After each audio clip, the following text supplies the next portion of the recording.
Pengamat politik Roky Gerung kembali memberikan sorotannya terhadap konflik Pulau Rempang. Awalnya Roky Gerung menyoroti pernyataan Menteri Investasi, Kepala Badan Koordinasi Penanaman Modal Bahlil Lahadalia yang menyebut bahwa terdapat campur tangan asing dalam kasus Rempang.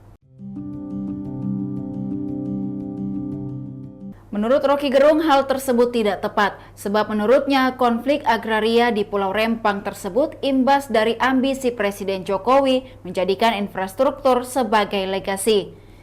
Dari pandangan Roky Gerung, Jokowi menginginkan dari awal bahwa investasi itu jangan dihalangi. Sehingga seluruh peristiwa yang terjadi di Rempang disebabkan karena ambisi Presiden Jokowi menjadikan infrastruktur sebagai legasi, yang kemudian nantinya akan dipatenkan oleh Undang-Undang Omnibus Law. Menurut Roky Gerung, langkah Jokowi ini bagian dari ekses pertama Omnibus Law, yaitu percepatan investasi, pilih tenaga kerja asing, dan itu membekas dalam benak publik. Itu poin pertama saya. Yang kedua, Pak Jokowi sebagai presiden dengan enteng, ini cuma soal masalah komunikasi.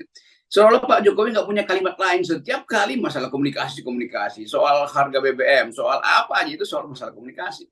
Padahal di belakang ini ada problem fundamental, yaitu pertentangan antara hak rakyat dan industri-industri besar yang di seluruh dunia, mulai dari Amerika Latin sampai hal-hal yang masih seorang ingat, cara penggusuran aborigin di Australia, bagian-bagian yang juga masih berlangsung di wilayah Afrika.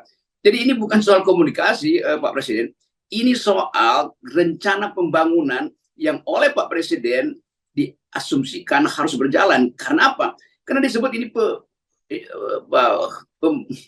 program strategis Presiden, kan? Dan ini sebetulnya akibat pertama dari Omnibus Law. Kan Omnibus Law itu filosofinya percepat pembangunan. Dan satu waktu Istana mengatakan jangan ada yang menghalangi pembangunan. Loh, ini memang komunikasi itu nggak diperlukan karena udah diputuskan di dalam Omnibus Law bahwa semua proyek yang disebut sebagai proyek strategis Presiden itu harus dilakukan dengan segala macam konsekuensi. Jadi Pak Jokowi jangan berlindung pada ketidakmampuan Anda membuat kalimat. Hanya soal komunikasi, bukan. Ini soal fundamental yang dari awal memang jadi acuan atau andalan dari Presiden, yaitu proyek-proyek strategis. Jadi itu poinnya di situ. Demikian Tribun Hot News kali ini. Saksikan berita lainnya hanya di kanal YouTube dan Facebook Tribun Timur. Terima kasih sudah nonton. Jangan lupa like, subscribe, dan share ya.